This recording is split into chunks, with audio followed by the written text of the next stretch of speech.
Imagine you're at a sushi restaurant and you notice something strange. For every 100 plates of sushi that go out, one of them has a cockroach. That's a lot of defects. And if this keeps up, they're going to run out of business pretty quickly. In this video, we're going to talk about how Six Sigma can help them fix this problem. Six Sigma is a methodology for reducing defects. It originated from Motorola in 1986, and the name comes from the Latin word sigma, which represents standard deviation.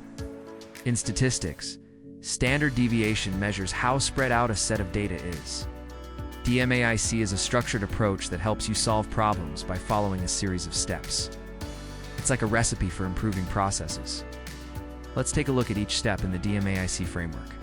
In this case, you would put procedures in place to ensure that the kitchen is cleaned properly. The lower the standard deviation, the fewer defects there are. This often involves developing metrics to track the progress of the process and taking corrective action when necessary. The goal of Six Sigma is to reduce defects to less than 3.4 per million opportunities. Lean Six Sigma is a combination of lean manufacturing and Six Sigma. The goal of Lean Six Sigma is to improve quality while reducing waste. If you'd like to learn more about Lean Six Sigma, check out our video on the subject.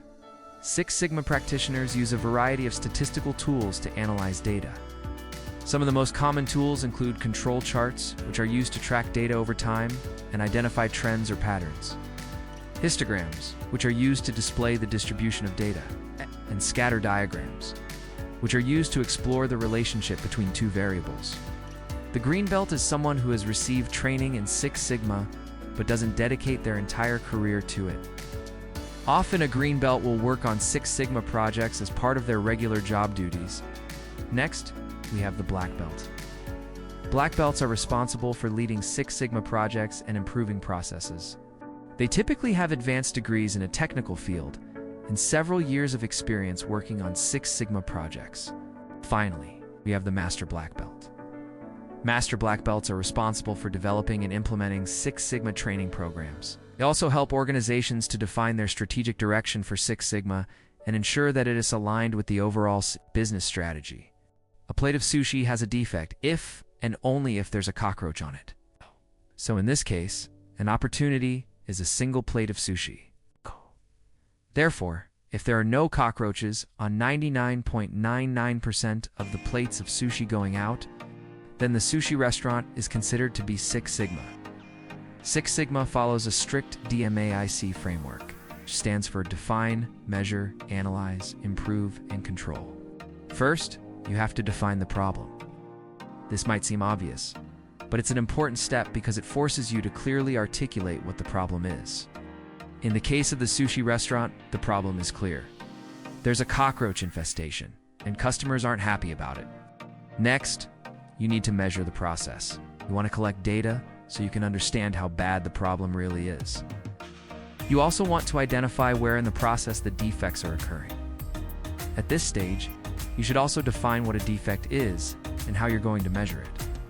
After you've measured the problem, it's time to analyze your findings. You want to determine the root cause of the problem so you can develop an effective solution. In other words, why does the sushi have cockroaches? One possible answer could be that the restaurant isn't cleaning the kitchen properly. Once you know the root cause of the problem, you can start to improve the process.